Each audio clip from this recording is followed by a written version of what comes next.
do all sorts of new things.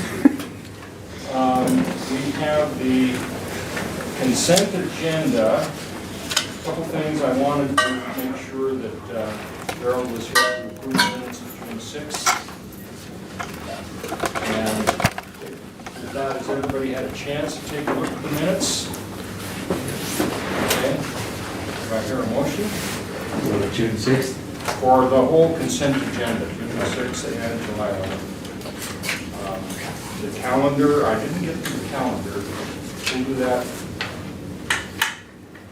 We'll get to that a little bit later.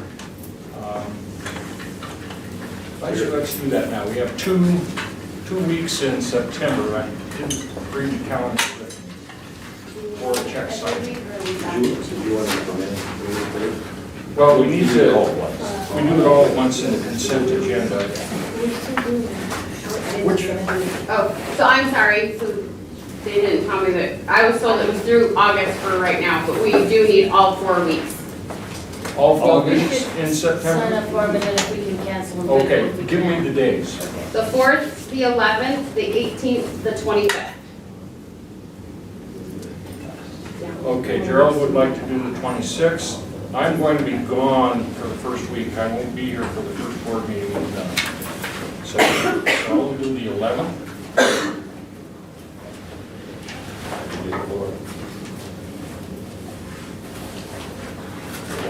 Okay. John will do the 4th. Okay, good. Okay, now. If something happens and you need to trade or you can't do it, And that's call like me. 4 o'clock? Yeah, yes, 4 o'clock. That's a good time for sitting down and having the high-powered people in the room go through everything. You can ask questions and get a little feel for more of what the organization is doing and know where the money's going. It's always fun to sign a $400,000 check. Yeah, they always made out of the wrong person. Yeah, I know. Okay. So, do we have a motion to approve the consent agenda as presented? Also moved. Okay, moved and seconded to approve the consent agenda. All those in favor? Aye. Okay, passes unanimously. Jumping right to the financial report, putting Cheryl on the hot seat.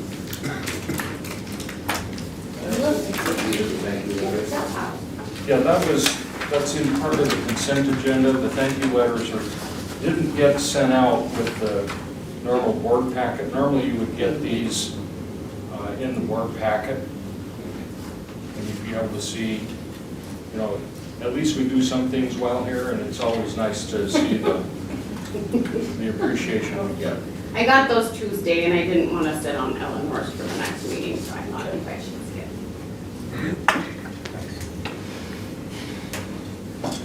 Okay, Cheryl. Okay. June is the last month of our fiscal year 2019. So we had 320 patients in the hospital. This is kind of not too far off from our average for the year at 325. When you look at year-to-date numbers, we have 3,902 patients in the hospital this year. Last year, 4,402 less. So a small decrease of 2.5%. And you can see that really is all in outpatients. We're down 91. Surgical, thank you. Surgical out and surgical in. Anyway, there. And ED, of course, is down, but really not too much. Lab, radiology, and rehab, they had pretty average-ish months, if not a little slow. Year to date, they were up 8, 7, and 9%, almost 8% there. So they were pretty strong all year long. Is there any seasonality to our business? Yes. What is the busy season in this list? Historically, busy season is January, February, March. But it varies based on weather. So, for example, in June, if we have more people taking time off, it could be the physicians taking time off, it could be the public is traveling. If school is out, then A lot of people are just not around as public. Sometimes there is some patterns in our organization, I think you can see, we've had some months that are consistently slow, for whatever reason people don't. It's really hard to say consistent, and it's largely because we have a small volume, and a few numbers can make a big difference. Just like Labor Day, we could have a really busy roundup that somebody needs our services. Hopefully we don't. Hard to tell. Home health and hospice, it does have very low visit numbers, and so if you look back over a few years, it really goes up and down without any really rhyme or reason. So this year it was down 0.6%. The health clinics were up 8.7%, that's the health clinics here in Lakeview. In Alturas, they were up 11.8%, and the wellness clinics were up by 24% during the course year over year. Part of the home health volatility is most of our home health visits are hospice.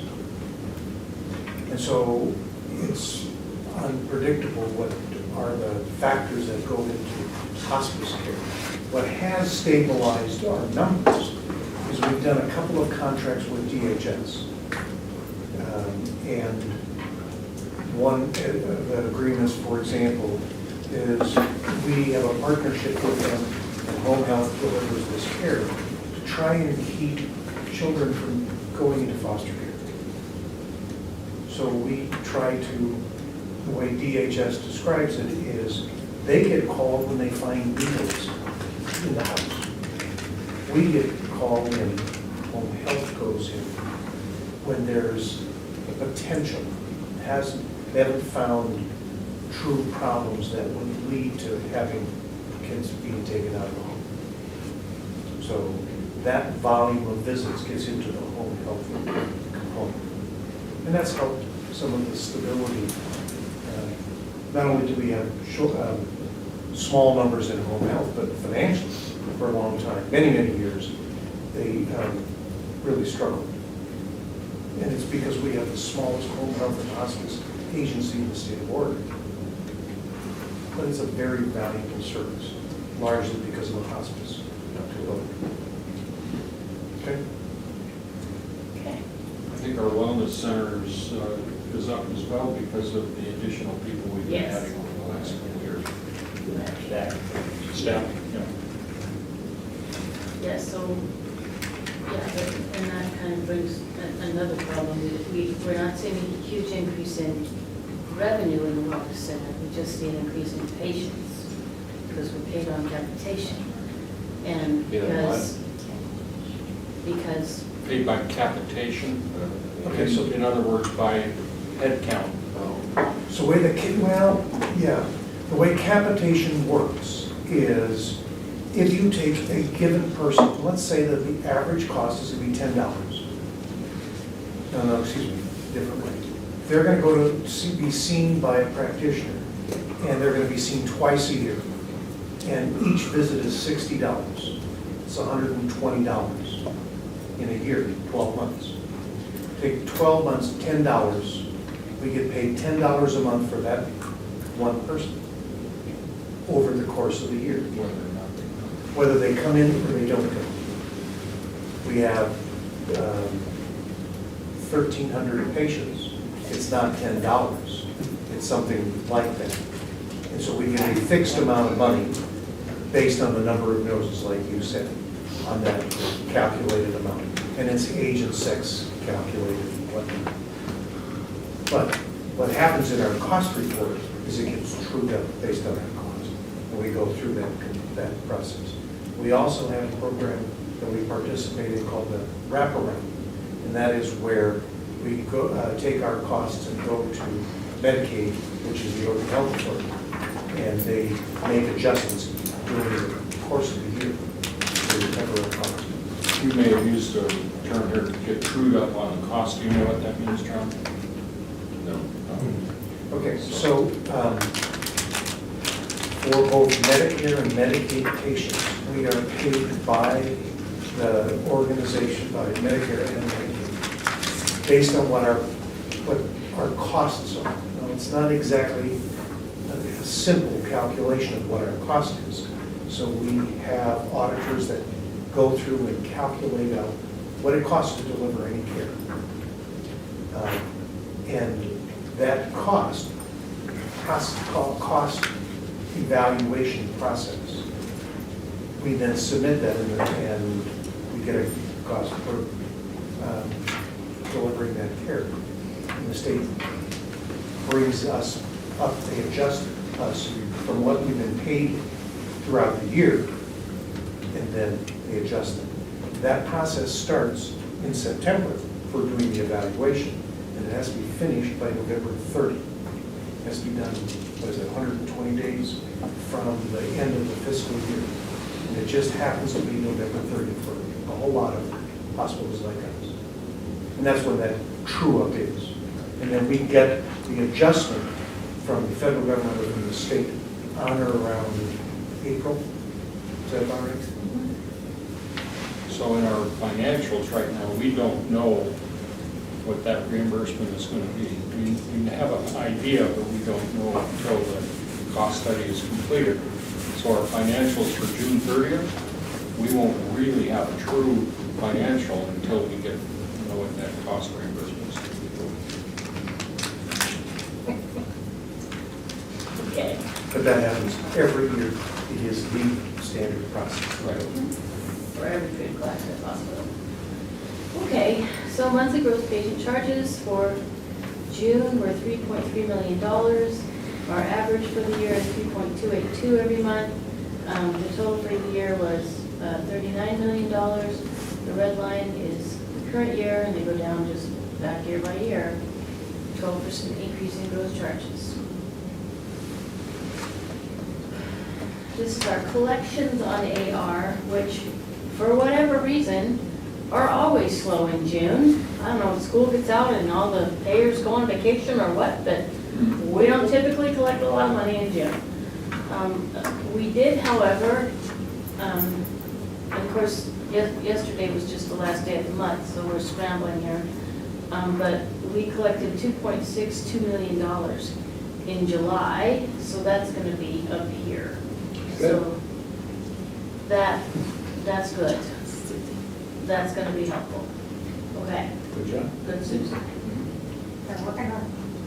Yeah, Sure. Why is November, December back on? yeah.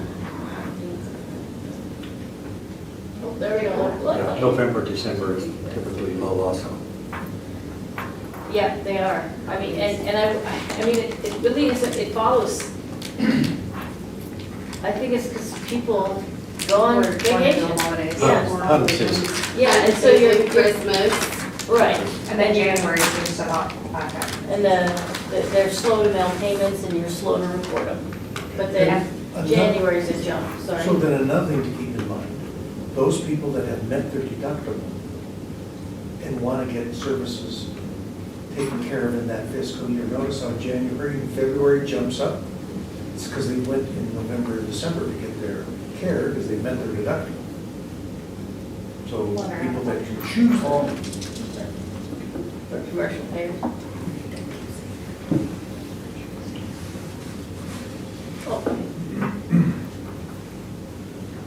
Okay. Our days in AR is at 72. Susan has been in the process of coming up with a reliable way that we can calculate the payer, the individuals who are on a contract and making payments. Card flows out of AR, or AR, so that we can see how we actually benchmark with other hospitals. And right now, those days are, we think, right around 4. So maybe a more comparable days in AR would be 68.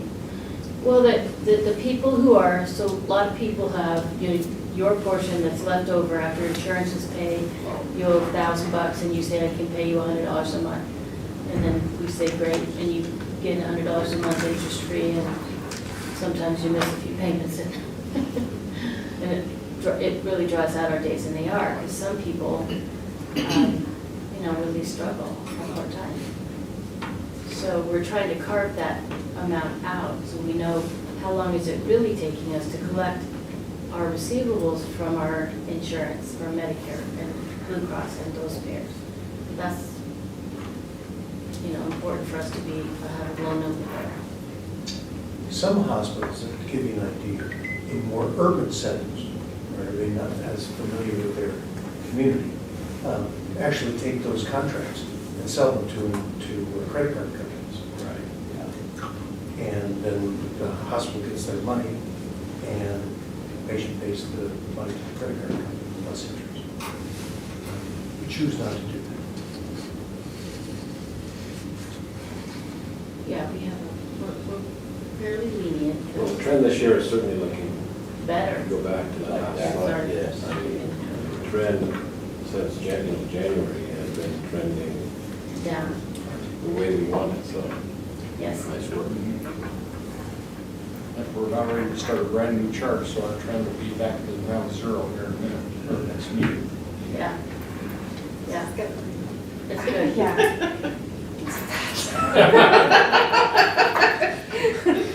I look forward to seeing how Cerner does, our new program. That's going to be about a year before we really start seeing results there. No, I think when we go, if we, at this present time, we're scheduled to go live in April 2020. Okay. You can expect that to go up for the first couple months significantly. 6 or 9 months. Yeah. I think a lot of that, as we've learned about our Cerner journey, is that a lot of our time is going to be focused on the tail end of us going into Cerner, doing a lot of testing and taking a lot of time to build that. So I can see why our AR will not only, it's not just the processing once we go live, but that little bit into it, because you're testing so heavily. It's going to be So your really labor staff intensive, is busy doing other things besides sending out claims. So I think that will have an impact on days also. But the more prepared we are, the less this goes up, the less our cash flow deposits, the better off we're going to be. So we just have to plan. So keep in mind, one of the things that we did is we postponed, our Cerner postponed for us several months that we don't make the payments, the extra costs, so we'll be able to save some of our cash for them. Because they were going to ask for that money right now.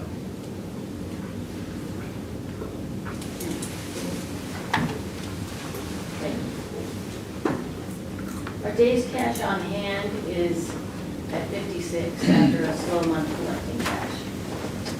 So that's not good, but it hurts. But again, I'm sure it should pop back up at least, into the 68 range, I would hope, after next month's cash. This also is reflective of expenses. Well, it reflects expenses. I mean, it's looking at your last 12 months average expenses for your expected spending. But the expected expenses in the next 12 months won't be included. Should be less, yeah. Hopefully. Yeah, it should, yeah. Agreed.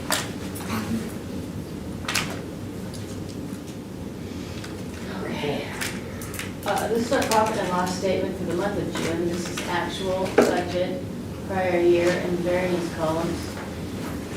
So what does happen in June is that the financial statements are audited and we make adjustments. We make adjustments for the debt that Lakeview Gardens owes to the hospital. We basically will have to write that amount off. And we look at the numbers and we negotiate with our auditors on what we think the appropriate amount of that is. And we'll also be getting our cost report money.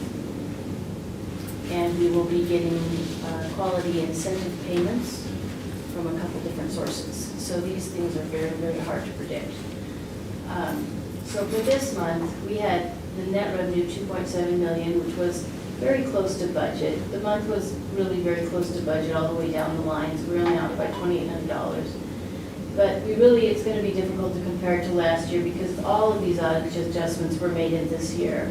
So this is not reflective of June's actual performance last year. That's June and all the adjustments.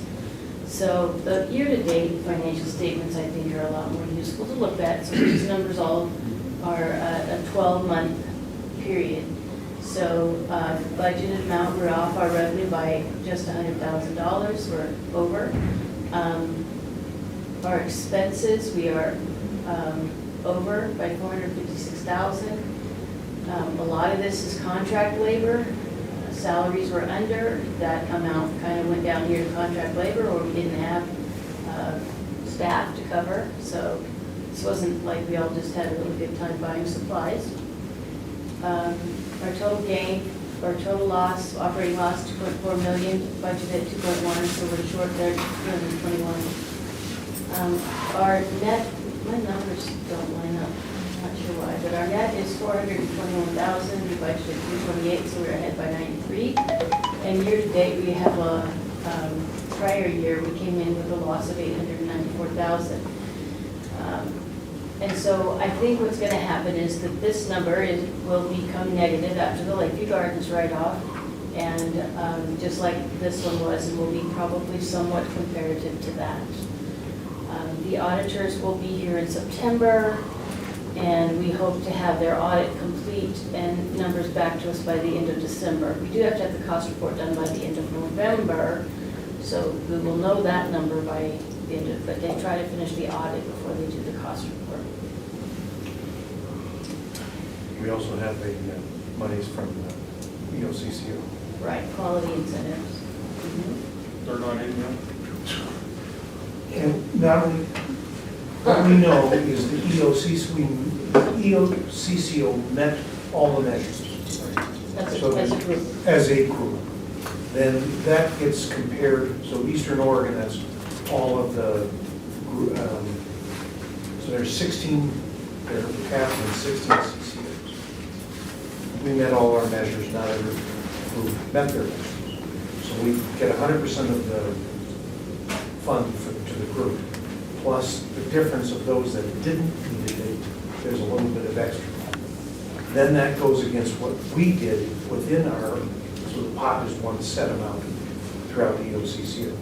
We're 3.5% of that total business in Eastern Oregon. And our portion of those shared dollars will be based on how well we do, plus our risk pool dollars. So we won't know what that is until maybe the first part of September. So we might see the money in the month of September.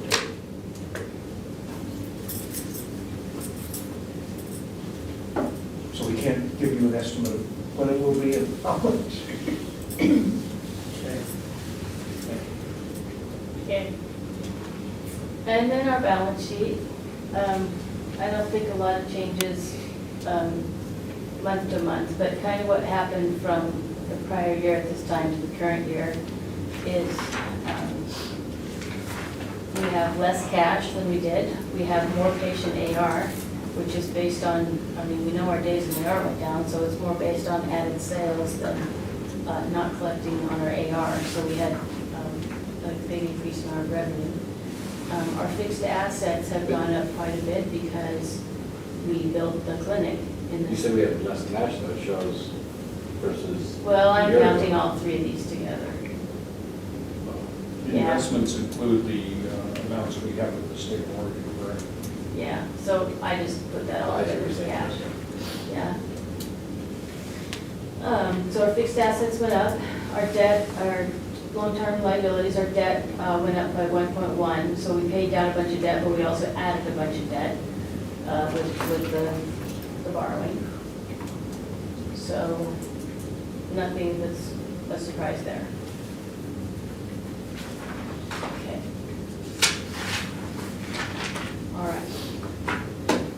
So, any questions on the hospital? All right, and then we need to look at the resolutions that we should have done last month that I forgot. Yep. So we have the resolutions, we have 3 resolutions, a little housekeeping here for adopting the budget and changing the signers on our accounts and approving the consolidation of our banking accounts with Lafayette. So are you familiar with the type of resolutions we're making for our governmental agency? Ken, you are? Yeah. Okay. What we have, we go through the budget process every year, starting in January and then working through and getting an approved budget. It's published, we have public meetings, we've got our budget committee comes together, takes a look at all of the line items in the budget. The budget committee makes a recommendation to the full board, and then we need to publish and put this out. You know, it's all a public process. We need to adopt that budget officially, so that that's what we get when we do the comparisons, when she gives us a report. It's a fairly standard and straightforward process. Most of the, it looks very calm on top, but I know that the staff here is working furiously underneath. We're paddling like heck against the currents to come up with a budget, particularly since this, $39, $40 million project that we're working on. Lots of moving parts. Quick question. Yes. Typically, the budget would have been adopted in June. Was. It It was. was? Yeah. The resolution didn't We get have- Now, we we have- just did the resolution. Correct. We have, I'm sorry, correct me, it's the resolution adopting it. We already adopted this. the resolutions for the county so they can actually levy our taxes. Right. Gotcha. Yeah, if we don't do that, then we're in trouble. I would so move the approval of resolution 2019-1, 2019-2, 2019-3 as submitted. Okay, moved and seconded to adopt the resolutions 2019-1, 2, and 3 as presented. All those in favor? Passes unanimously. Thank you. Okay. Okay, next, Like, Glenn's. Goose Lake. no, usually medical services, yes, okay, okay, so in long-term care, the month of June, we essentially had 15 patients, residents. In the ALF, we were full all month long with 12. Collectively, we have 1,247 more days this year than we did last year, patient days, which equates to about 3.5 residents for the year. Gross charges for Lakeview Gardens were $186,000. Our average for the year is $177,000. The gross charges for the ALF, assisted living, was $42,000. And their average is 30, but I don't think it matters because they just opened right here, so they're where they're gonna be, where they need to be. That's with the full house. Okay, so our net revenue for the month was $186,000, was $2.3 million for the year. It was fairly comparable to last year, a little bit more. Our expenses were $339 for the month. Our loss for the month was $153. Our loss for the year was almost 1.4. Last year was 928. So we're 460,000 higher. The accrued PTO is down because we have more local tenants, is that it? Yeah. Temporary. Yeah, temporary. The agency. Well, I find it amazing that contracted labor is higher than our regular payroll. It's horrible. They earn almost 3 times, but. No, but I mean, we're spending more on contract labor Yeah. than our Yeah. people spending on Right. what is that? So, good news is we are about to graduate 7 CNAs next week. And I think all but one will come to work for us. So that will have a big impact. Question is, how long will they work? Well, we've got to make sure that that works for us. But we have struggled because our trainer has had some health issues. We haven't been able to put the classes on as frequently as we would like. And of course, we've got to find qualified candidates to take the class. But we have some good news right now.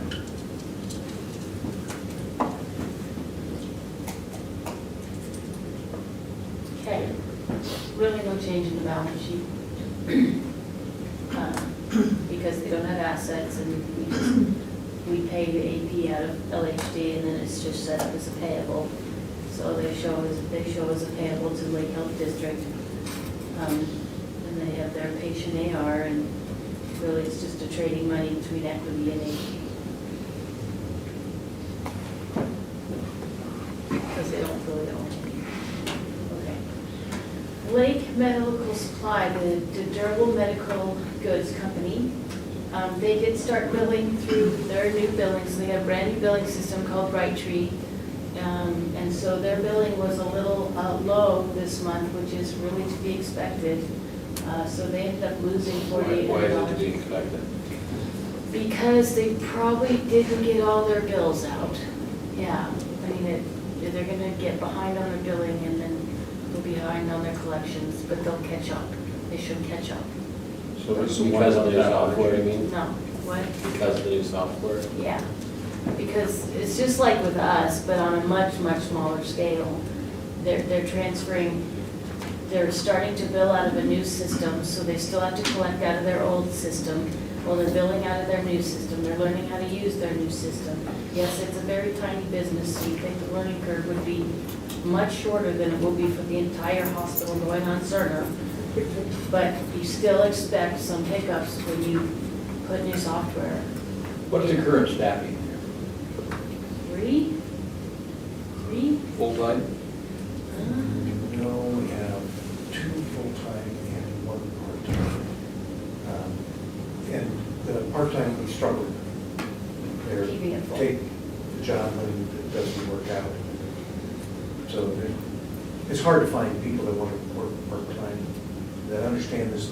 You train them up and then they will work out for whatever reason where they leave.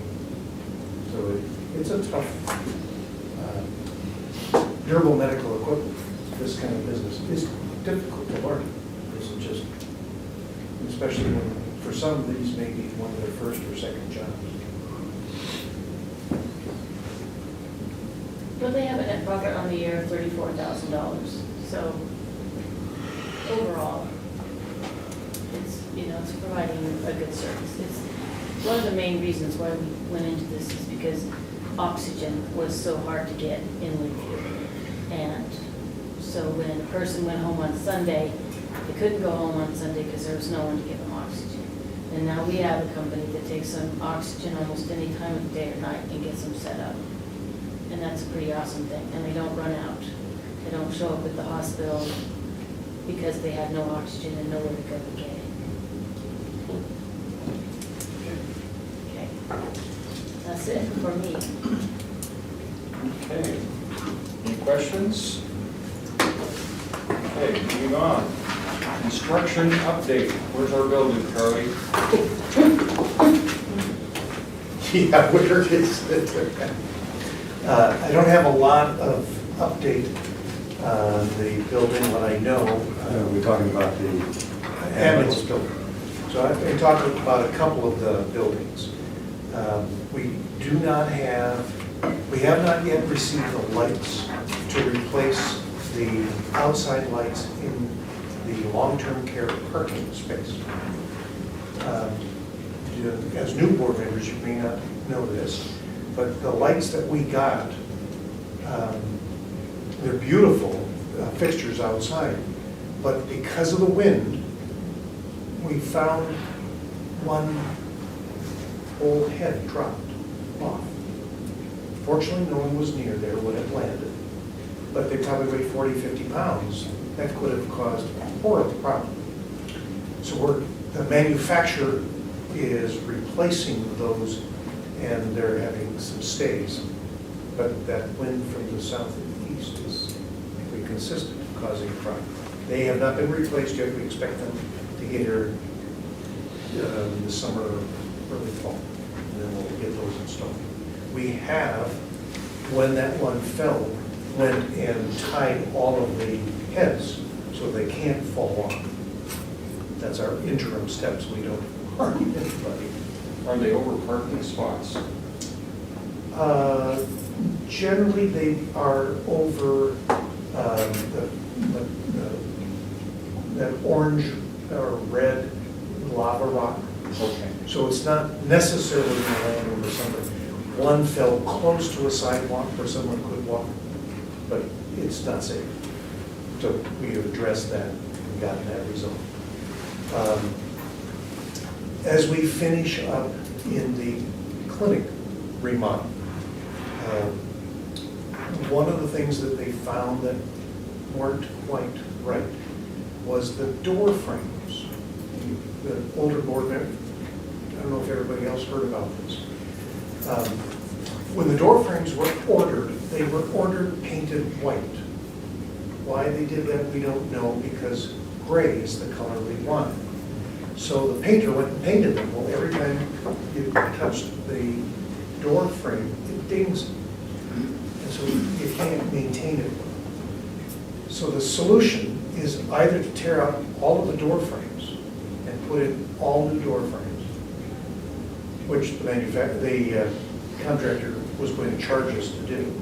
So their second best solution, and it's a good solution, is to put thin protectors just about the height of where a door or wheelchair might ding the doors. And it'll just, they're little skins that go along the edges of all the door frames. They're going to be installing the test ones next week, and if it goes well, then they'll put them on. And people won't even notice. So that's the solution on that. Our operating room, we got into a little bit of a problem that we haven't quite yet. We're in the process of resolving. For whatever reason, the air in the autoclave room was not able to be balanced. The pressure was not being able to balance. So we couldn't get our approval. What we did, to back up so that you understand the project, in preparation for doing all of our orthopedic surgery, we had to replace a couple of big items. One was when the surgical equipment comes out of the operating room, it goes into a room and is cleaned. And then is put into a washer. It's washed kind of like a dishwasher.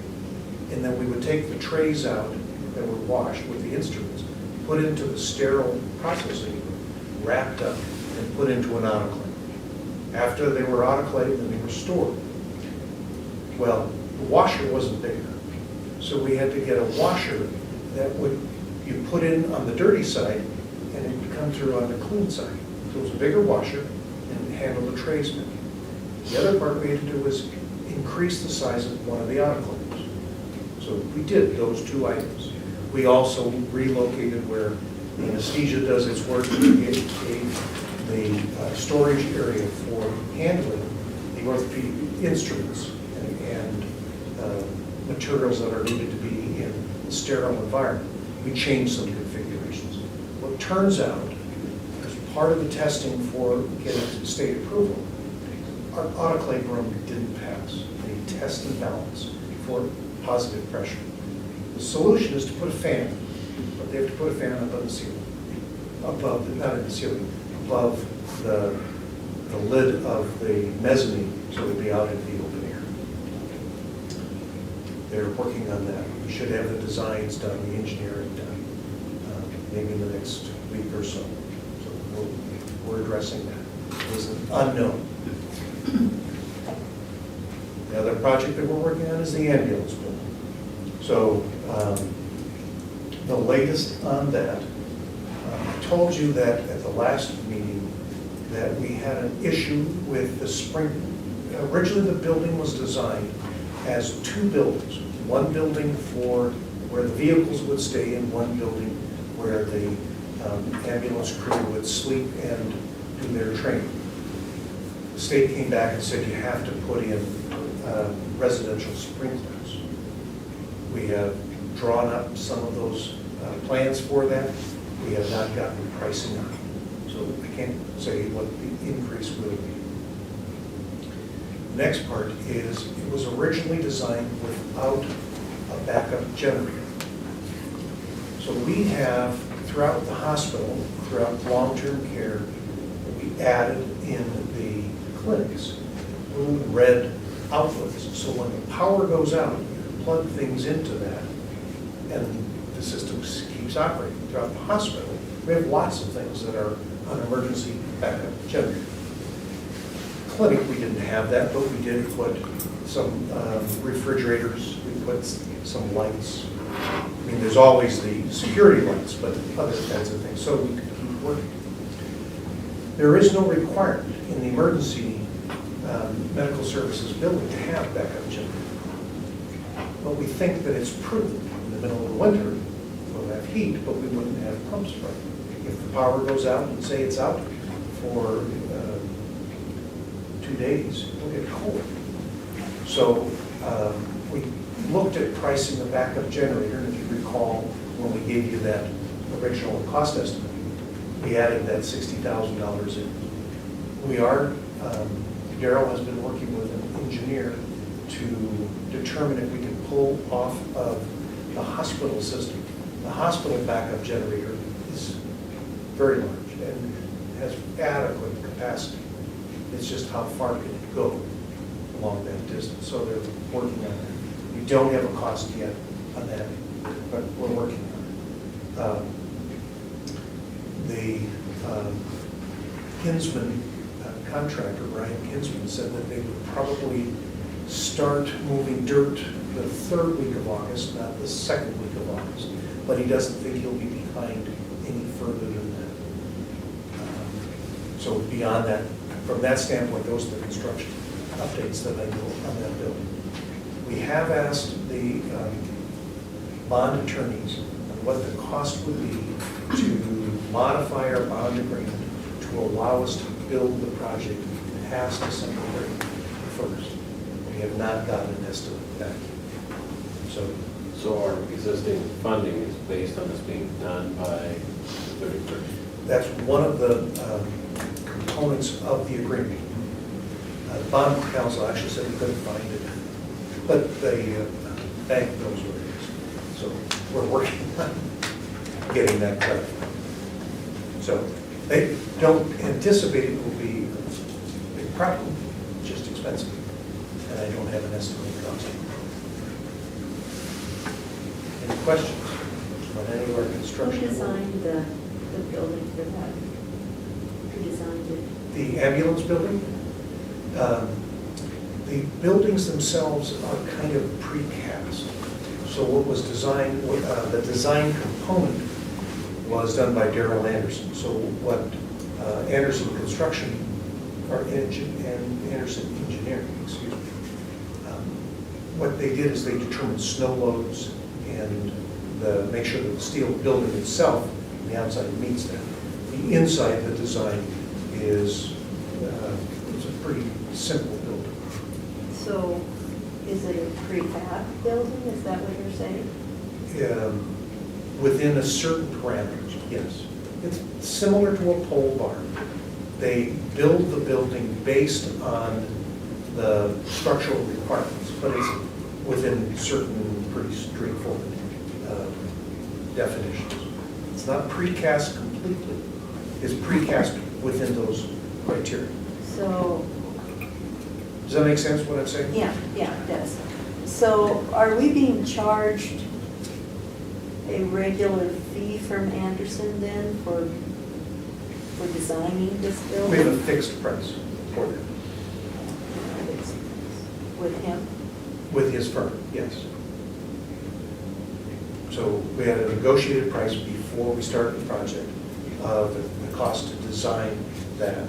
He'll have some additional charges which include the density tests of the soil and compaction rate and some other structural components that are required of the project. But the design component is fixed price. On the sprinkler system, that the design and everything went to the county planning. It did. They came Not back. planning, but building department. It did. They came back with the requirement of having to be sprinkled. And there was some question of whether it was required or not required, what level They had some questions about how the window structure, what, these are very standard construction issues, and they were addressed. So it's not, these are not out of line. For example, one of the things about the windows, they were originally side-by-side opening, these now have to be raised up. And that allows them to climb out the window and jump. There's no requirement that you have a stairwell for the second floor too. But if there's a fire at the ambulance building, there's a jump.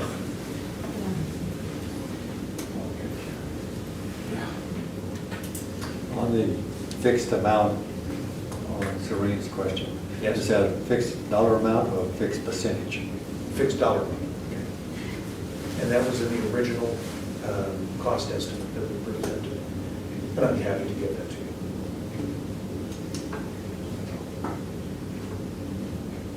Okay. Anything else on construction? Any other questions anybody might have on what we're doing? Good. No, then that would be. Okay. Website presentation, I was after Charlie earlier on this, and he's got a pretty good update on the website. And as soon as we get it in, you guys are gonna kind of like it. It's a lot better deal. So one of the things that has changed in the last 10 plus years is how do we communicate with our public? Who's our public and how do we do that? Hospitals around the country, of course, like most any other business, have established websites. And 15, 20 years ago, people had websites, but people didn't really go to their websites that much. Now it's very, very common. So when we started our website,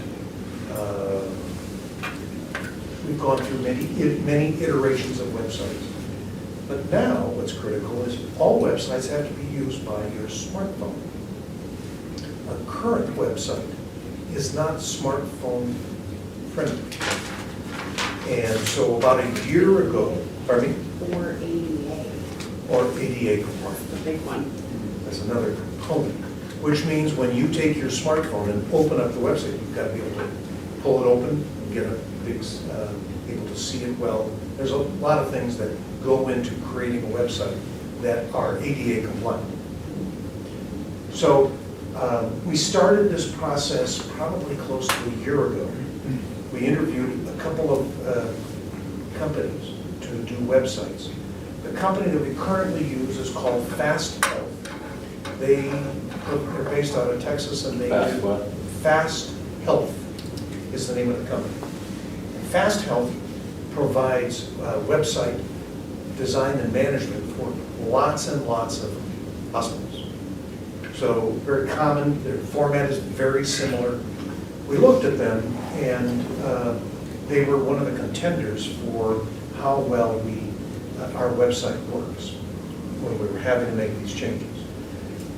We tried to go local, and so we ended up actually, the company that is designing this is based on Klamath Falls. And they had some pretty good design features. What's it called? And it's called Impressions Design. Impressions Design and Marketing is the company. We actually tried to work with Mud Dog.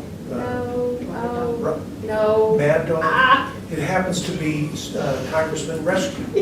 His business in Klamath Falls is website development and management. But they were one of the dogs, I forget. It's like Wrinkle Dog or something, That- right? Yeah, anyway, He wasn't- they were not available. And so when we talk about our public, there are several things that we want to make sure our public understands. And the people that go to our website are potentially new hires, people that are interested in our services, people that are possibly interested in coming to our community that work for someplace else, and they want to know what our services are. We tried, as an example, to manage and do our website on our own. We thought, well, we're pretty smart, we could do that. What we did is, we didn't quite understand as well how probably the most important part of the website is that's how we get all of our job applicants. And when we did our own website, it took us just a very short bit, and we got out of doing it ourselves because we were not getting job applicants. So it's critical, absolutely critical. If we want to keep hiring people when positions are open, we have to be able to give them a seamless process. Another component that we've struggled with is our online access. So when patients want to see their bill, when they want to see their medical records, they want to see a lot of information. Unfortunately, CBSI, our main software system, has had chronic portal. And we have, of course, eClinical in our clinic, so if you want to see your clinic records, that's one portal. And if you go into our CBSI clinic portal, it's a different one. And both have been not as good as we need. So, as the design has been developed, Is this our existing one right now? this is the one that is about to be opened. This is our soon-to-be new website. They just finished doing some of the last finishing touches this afternoon. That's how current this is. So when we click, what most everyone is familiar with is sliding their mouse over and you get to see things, drop-down menus. So we have information about our services. And you can see when we have drop-downs, if I move the mouse, you won't see. But here under home health and hospice, then you have additional information within this. And those will highlight, brighten up with. When you Right put there, your mouse yeah, when on. you click them. The reason they're graded like that is it has to do with that ADA compliance. There's, the requirements now is if they're blind or nearly blind, there's there's software that these people have that they load on their computers. Their software will translate our website for them. Our current website does not have that capability. It won't let them do that. So then we have the ability to look at lots of different services that we offer. And information about, for patients and visitors, specific things that people might look for. And different kinds of specific forms, things that people would look for. Under our providers, we look at all of our pictures and information about each of the providers in the Why do you have organization. bylaws under providers? I wondered about that. Because a lot of physicians or applicants that come and look at us, they want to know what they are. What does it take to become credentialed? What are the rules and regulations that go on? So remember, we have lots of different publics that look at our information, careers, and then contact us. And here we have a directory. Notice you had a list of charges too. What are standard? Absolutely. So one of the reasons why we have charges is people, has been brought up here recently. In fact, one of our congressmen came and said, nobody knows what hospitals charge us. We are mandated within the state of Oregon to present all of that information to the public, and we do. Where on the price of transparency or where were we? Price transfer. Yeah. That's exactly right. Go down to price transfer, transparency. Okay, so I'll just, moving, it's not very. Okay, so I clicked on this, and this brings it up, so we go to price transparency. And it brings us to a different site. As you can see, it's got a fair amount of information, describes what that is, and then in here, we can print out the list. It's a fairly substantial list. It's quite big. You put it in Excel and then, have fun with I it. guess like this. But rather than try to go through each, you'll be able to see that.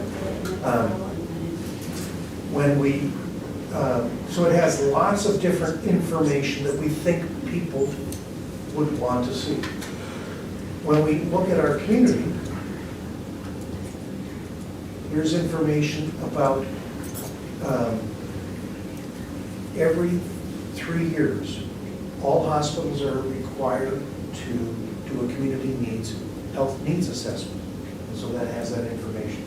This brings up information about our community. Ooh, Fremont's misspelled. Thank you. Oh, So we have been sending this out to staff to say, find us errors. If you, the only way we get better is when people find things that we've Just done. make sure you put up there the daily fund, I beg your pardon? the daily fund. That's a good point. Okay, I'm making notes. School district Thank as you, well. yes. And, Your school district. the link. yep, Yeah. link to I the mean, school district. A lot of this, you're looking to recruit people to come to our community. Yes. Learning about the daily fund is something you go, really? Right, Yes. absolutely, great point. And Yes. so we try to think of all the things that the public. And the other thing is talent with you, that's it.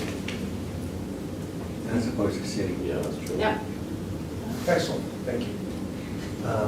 I will send you guys this link, this mock-up. Feel free to look at it and let me know if you see it. It helps, it really does. After so much time of reading it, you kind of go a little And blind. so we have information about our, things that we think the public would want to know. When we look at our providers, I know, I have to. There we go. So, one of the things that we always want to do is help the public understand that we're not just a substantial organization, but that we have lots of people that provide valuable service. And what also helps in that is the public likes to know where people went to school, what their background is. Some places, we just haven't really added what their interests are, what kind of patients they care for, what kind of ages, that sort of thing. And we think, oh, everybody knows this. No, they don't. That's the part about so much of this. People don't really know. And we have to, even if we think they know, we need to spend lots and lots of time explaining to our public what services we offer. So many people don't really know, because frankly, if you don't need the service, you don't know about it. And so you think, well, I guess I have to go out of town. Well, you don't. So what makes it nice here is, here's a job description for the CNA, information about that, the job description, and then apply. Makes it really a smooth process. And this program called Applicant Stack, it gives us a place where an applicant could fill in their information, plus attach a letter of a reference letter, or a letter saying I like the job, plus a resume. So there's a lot of things that all go into making this work really well. How secure is this from other people looking at somebody's application?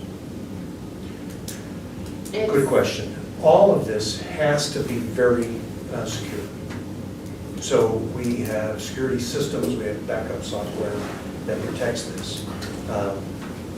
The website itself is stored, I believe it's on our servers. So we have software that protects anybody from accessing that. And we check on that all the time. So An Applicant Stack is actually an offsite. It's a company we contracted with, and they've got a lot of people that they work with, and they run secure servers as well. That's one of the things that they highlight. But on these applications, we don't ask for social security. We ask for addresses, but there are things we don't ask to keep people's information as protected as possible. So why do I want you to see this? Number one, I think it's important to understand how we communicate with our public. As we do this, we are looking more and more at our role in other forms of media. We have a fairly active Facebook program. We're working a little bit with Instagram. Snapchat are all of you familiar with Snapchat? So Snapchat is a program that Supposedly, you can do a very short, like a vignette for a couple, 10 seconds or something. And then it goes to a recipient, they open it up, it lasts for that short bit, and then it goes away. Doesn't always go away, as some of our legislators have discovered. And they're used in lots of different ways, some good, some not so good. But our role in our Facebook presence, we find that more and more people are paying attention to Facebook. So we advertise for our careers a lot more on Facebook than we have in the past. We try to communicate some of our classes. People are reading Facebook more than they are maybe listening to the radio. So then do you go to the Lakeview announcement sites, those type? Yes. Yep. Julia, when she posts them to our site, she's been really good about getting that out there and really getting the presence there. And then she'll share them to announcements and other pages, and the hits that we're seeing and the activity we're seeing is amazing. So a lot of the other components that people don't know about Facebook is that you can advertise for a specific demographic, specific location, distance. It's amazing what this technology allows us to do. And people are using these tools more than they do other forms of standard, what we used to think of as media. We don't have, for example, any billboards of any kind. That's a standard way that organizations advise their public about the things that they're doing. Do we want to get into that? Is that something that the county would see as an appropriate way to communicate with the public? We don't really call it advertising, we don't call it marketing. We're in the business of educating our public. So, any questions about how this looks or what this? That's great. Yeah, I'm thrilled that it's much better than the old one, much better. It's been fun. And I'm looking forward to being able to access my medical records a lot easier once we get the new. Say, wait till Cerner comes, you're gonna be very excited. So part of our problem is we may have the link on our website, but the CPSI link doesn't work well. So it's frustrating. And they acknowledge that it doesn't work well, and they say they're fixing it, but as you know, we're changing it. So that's why we try to find things that the public would want to know. And immediately pulls up Google Maps. Everybody uses Google Maps and has lots of information. You mentioned that we try to address what the public want to know. Do we have a consultant to help us to identify what the public want to know? We don't at this time. Julia Ugaldi is knowledgeable in some components of that. Healthcare, what used to be called marketing and advertising, is a very complex business. I mean, people spend lots of time in university and college learning how to communicate with the public. And it's all, of course, changing with social media. But there's, in the language of how do you talk about your services, we don't necessarily want to talk about how great our trauma team is, because people don't want to think about trauma. The only time you want to think about trauma is if you're having trauma. And then you don't want to be thinking about it, you want somebody else to know about it. So a good example of how to understand some of the ways that organizations communicate with their public. Do any of you know about a program put out by Kaiser called Thrive? Any of you ever heard of it? Well, if you were in big city markets where Kaiser is very prevalent, and you watch the newspapers, you watch TV, they have had for the last 15, 20 years a campaign called Thrive. And what it does is they do a special on somebody very active and exercising. And it's Kaiser saying, we care about our public, we want you to thrive. if you go to Portland and watch TV in a hotel, you will see those commercials. So what those are called is often called halo advertising. So they don't talk about the fact that Kaiser is a hospital system, an insurance company system, that Permanente are the physicians and practitioners. What it says is, we are caring about you. And we want you to think positively about Kaiser. So when you see Kaiser, you think about exercise and healthy behavior.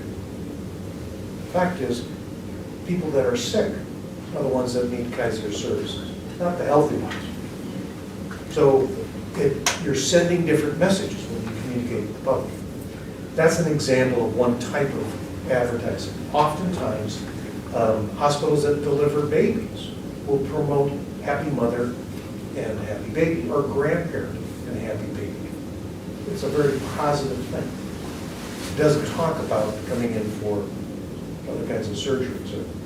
We don't talk about colonoscopies that often as a positive thing. We talk about it as the benefit, not the procedure itself. Okay? Questions? When do we get a look at this? It'll be sent. I can send you guys the mock-up, this link that we're looking at now. Sarah is working on updating a couple of little edits that we wanted done, making new pages and stuff the way we wanted it designed. So I imagine we're gonna go live here within the next few business days, and then she'll start building Lakeview Gardens at that point. We'll send this out to you tomorrow. Yeah. You can see the link, just click on it, Note. and it'll pop up. And look at it on your phone.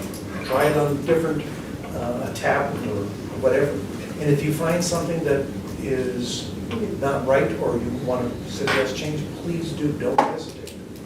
The more people that look at it, the better we do. After you've looked at it for days on end, you just stop making the changes. And that was Sarah who? Her name is Sarah Irvine. It's her company, Impressions Design. So they're finishing up that. So you're going to see that we are redirecting some of the ways that we are communicating with the public. And that will become more and more evident. One of the things, Every once in a while, we'll see, at least I see it as a direct mailer from like Skylinks, things like that. I don't know. That's seemed to be a pretty expensive way. it is to direct mail. extremely expensive. Right. And so, for example, the cable company has some special programs that they are allowing it, are making available people that stream on it. Mm-hmm. How people consume their information, how they access it. And streaming is naturally one of the biggest areas. So we see that more and more. We're going to try and focus on that. One thing that you probably, as new board members know, we are approached by organizations all the time to support them in a variety of different ways, financially or supplies, but mostly it's financial.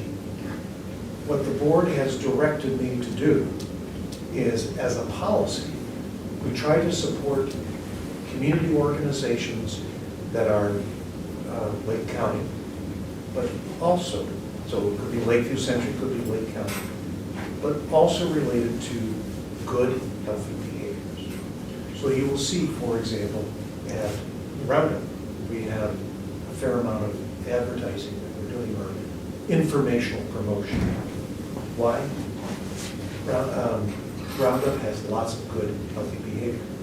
We support the swim teams and some of the baseball and some of the high school sports.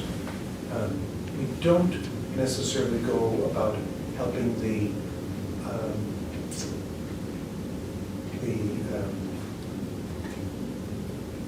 Chamber.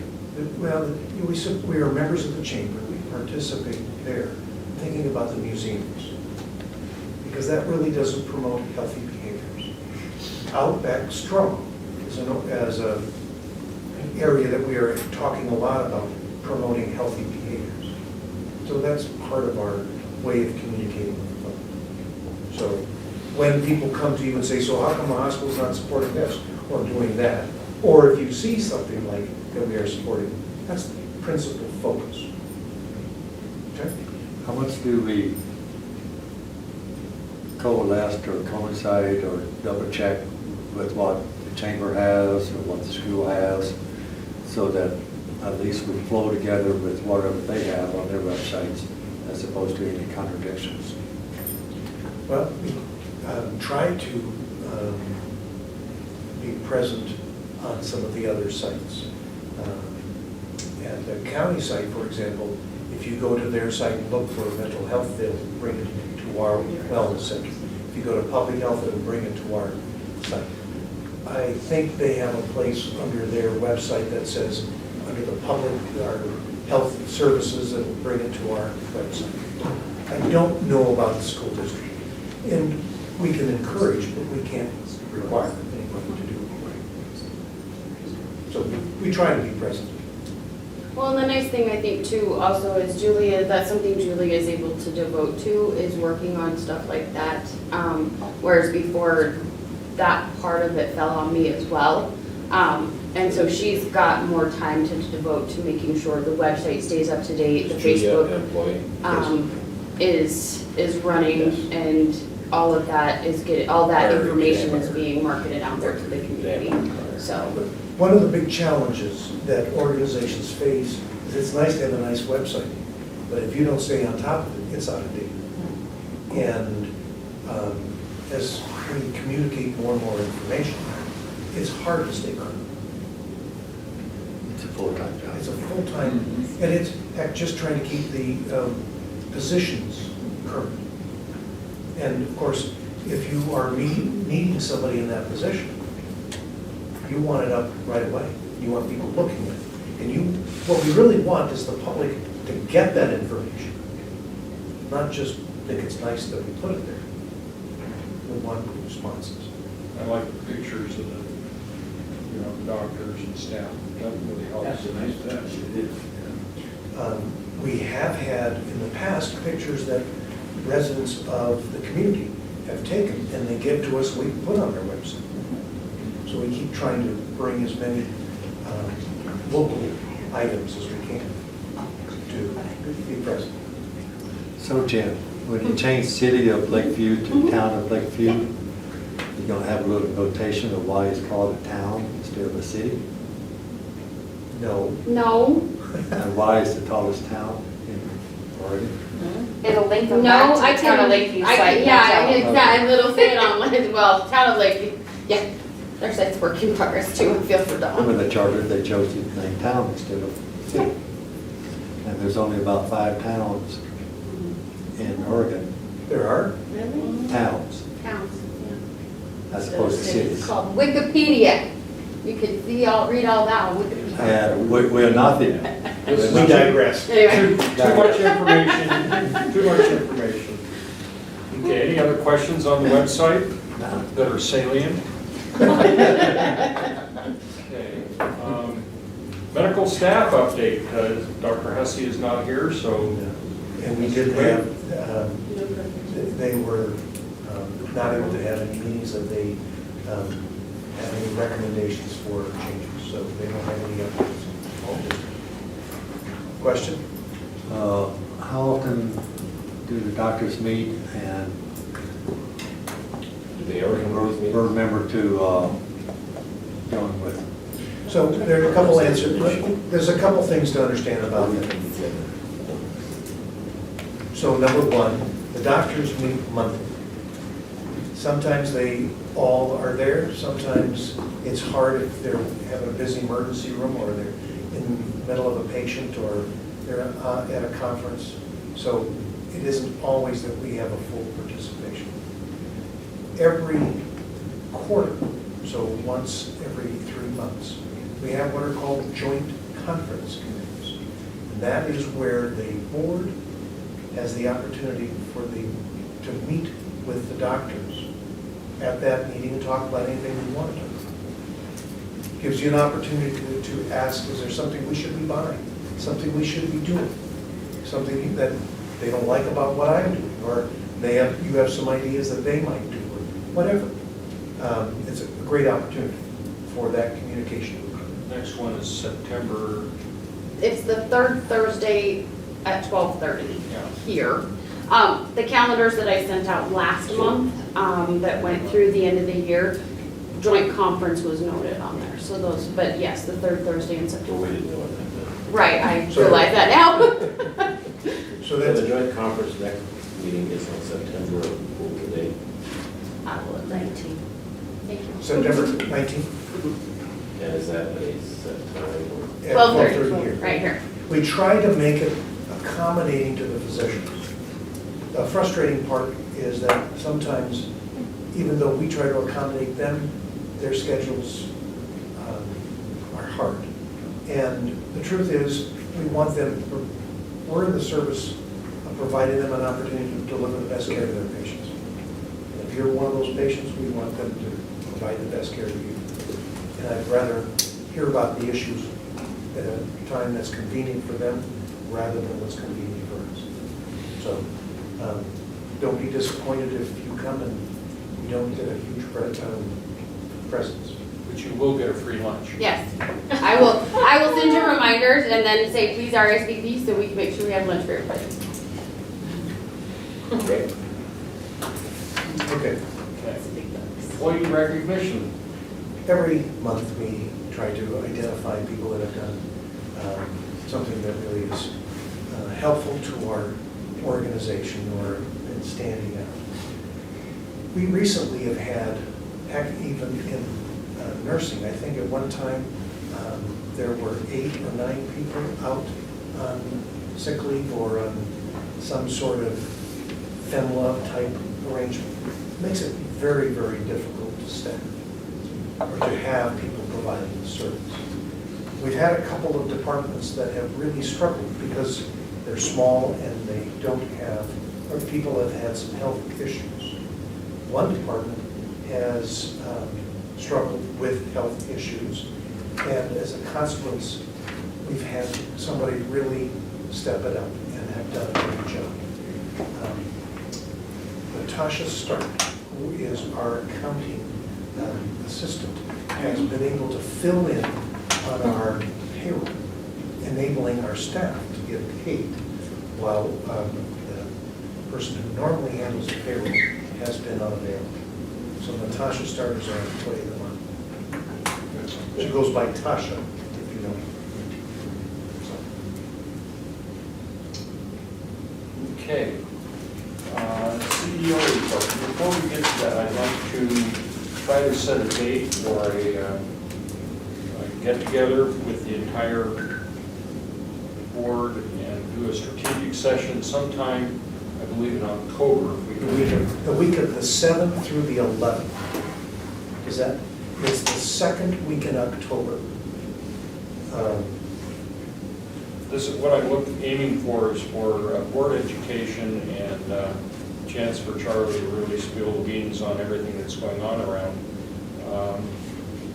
And have an idea for you guys of what the entire organization encompasses. And some of these questions that you may be asking now might be answered at something a little bit more in depth than at a quick board meeting like this. Yeah, I'm available. So, The whole week? Okay. So, The 9th and the 10th, that would not be, but the Monday, Tuesday, and Friday night. okay. I'm available all week. That would work for me. Okay, so the 7th, 8th, 11th. 7th and 11th are the only two options? 7th, 8th, 11th. Okay. Does anybody have a preference? If we do it on the 7th, it has to be off-site because all of our meetings rooms are tied up. The 8th, we have availability from 8 to 2, and then same thing on the 11th. what about the 8th? On the 8th, we have a site here that we could use. If the 8th works, would that work for everybody? It's a Tuesday? Okay. Tuesday the 8th, okay. Good. Would it be possible to do just a short tour of some of the other facilities that we have within the community?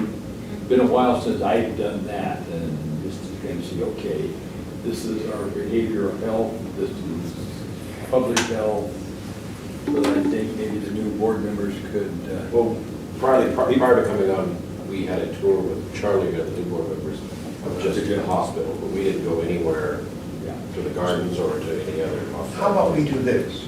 Because I Because- would like that to be separate from our education. Right. I think that what we could try and do is, and Jen can send out what is called a doodle poll. Is anybody familiar with that? Yep. So doodle poll is, it's some little website thing that we send out, and it'll give you a chance, some options of time. And you put in your name, and say, this, I'm available this time, I'm not available on this time. It gives us some ideas, and then you can see what other people are available. We don't have to spend a lot of time like this. But it would be great to have a little tour. But I think the strategic discussion is really helpful, because there's so much information here. I'd rather, Gerald, if that's all right with you, that we do that at a separate time? Or do you want to do it the same day? Well, I think it works better the same day, then you're not trying to get people together twice, but if it's a time commitment, I don't think it has to be lengthy, but oftentimes when you're talking about things, it'll bring up different aspects at our meeting, so then somebody can relate, oh, yes, that's what you're referring to. I think it would be beneficial prior to the strategic meeting. Okay, if that's, everyone feels Yeah, even if it safe. was just a quick walk in the door, Exactly. introduce you to a couple people. Yeah. Perfect. Then we- I've not been in any of these buildings around town, really, I don't know what. Okay. Once we've got the band together and as soon as everybody got here, we launched out to the sites. We'll make arrangements for it. And we never made it to the gardens either. We can do all that. We'll get a van, get everybody in and go. Yeah.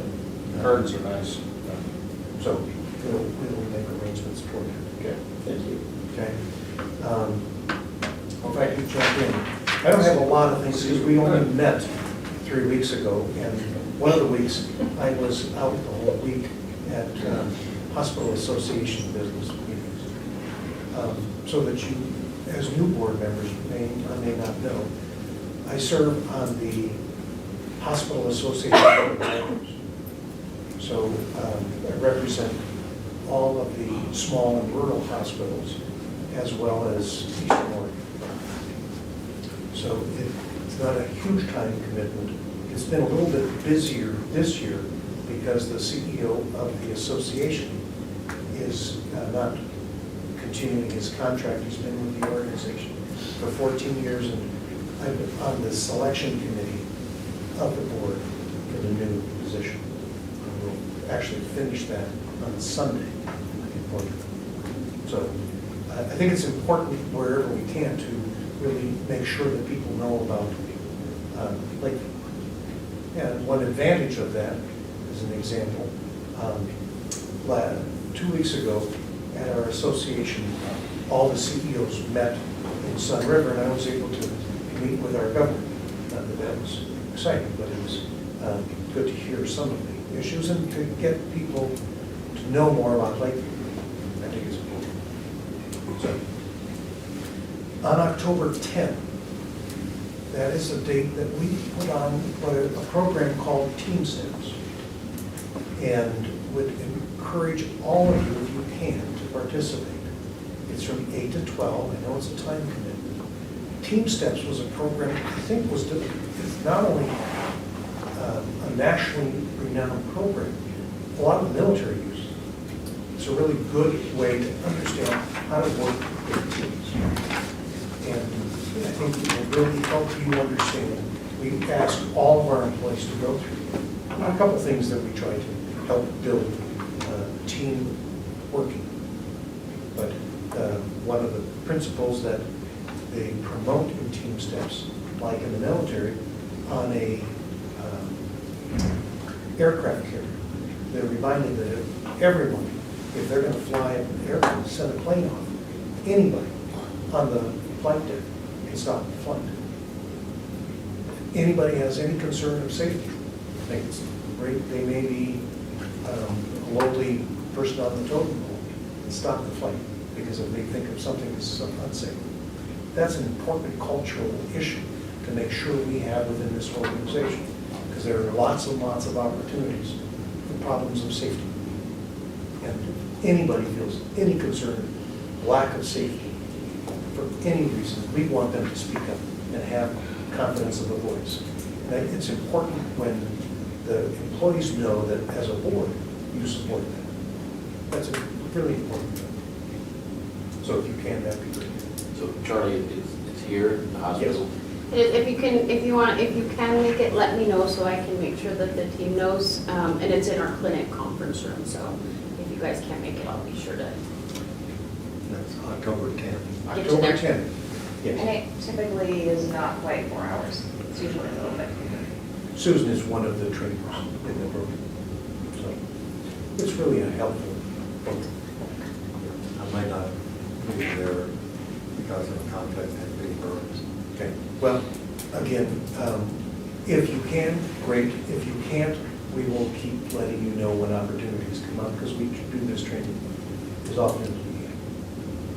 Okay? Okay. Next Friday, August 9, Smokey Bear has a 75th anniversary. So there will be downtown a big Smokey Bear celebration. Everyone's invited to go. We've been asked to have booths and be present. We're not quite sure exactly what we're doing, but it's an opportunity for kids and grandkids to come and see Smokey. It's not Smokey the Bear. Just saying. What time of day is that? From 4 to 7, P.M. not in the morning.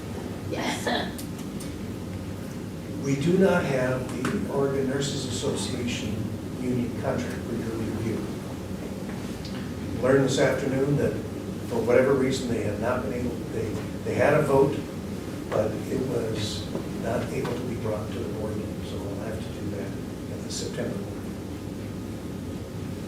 It was not, it had nothing to do with this, so. So it was voted on and approved? It was voted on, and it's my understanding that, I think the issue is that we have two organizations, the Oregon Nurses Association for the hospital, and then the Oregon Nurses Association agreement with Lakeview Gardens. We have the same issue with the Teamsters contract. The Teamsters accepted, Lakeview Gardens employees accepted the hospital contract as one agreement. The Oregon Nurses Association wasn't quite sure. Part of that, we're not sure exactly why there was uncertainty, but there is a difference between public employees like the health district, private employees, which is one of Lakeview Gardens.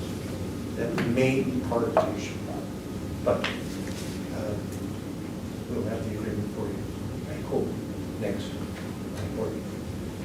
We did not have it. I didn't know until this afternoon whether or not it would be approved.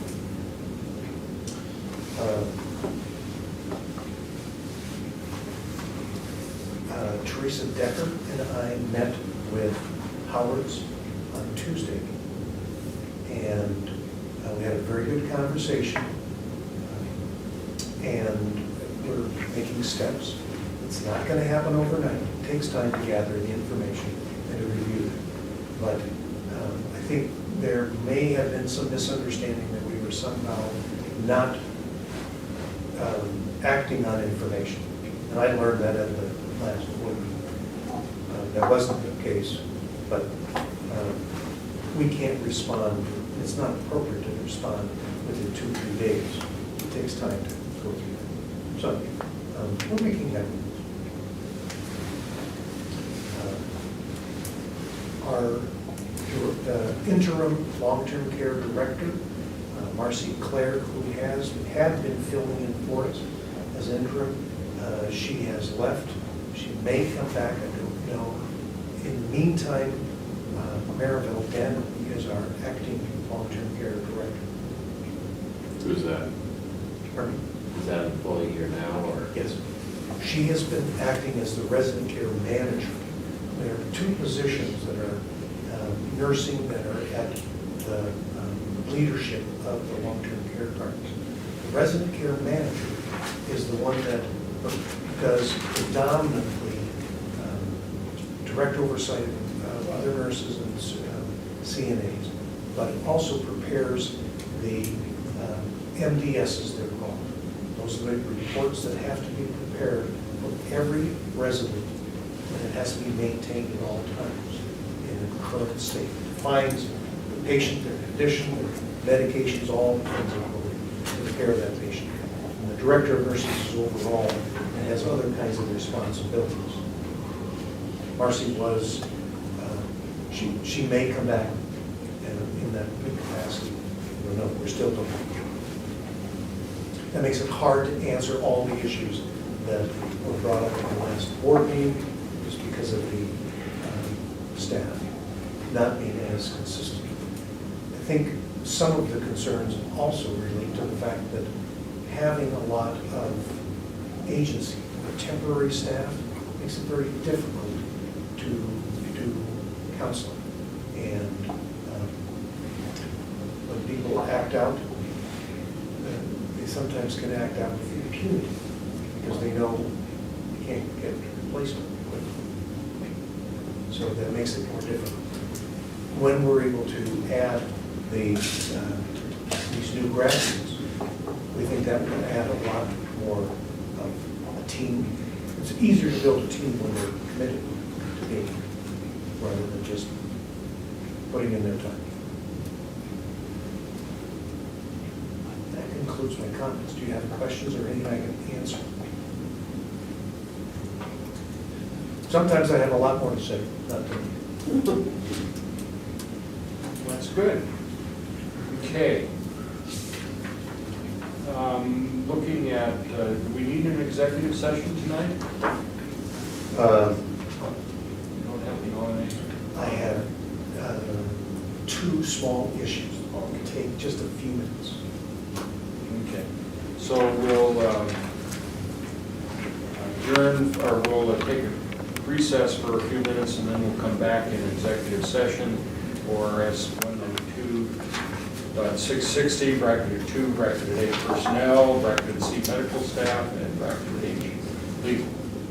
And Charlie, you'll be here with us, and everybody else can go home. Oh, Teresa, did you have anything you wanted to add? You've been here. I'm off the agenda this month. I have nothing to say. You just came to be This here does tonight? not happen often. It's so nice to see a smiling face. It's good. Thank you, Teresa. You're welcome. Okay, 10-minute recess.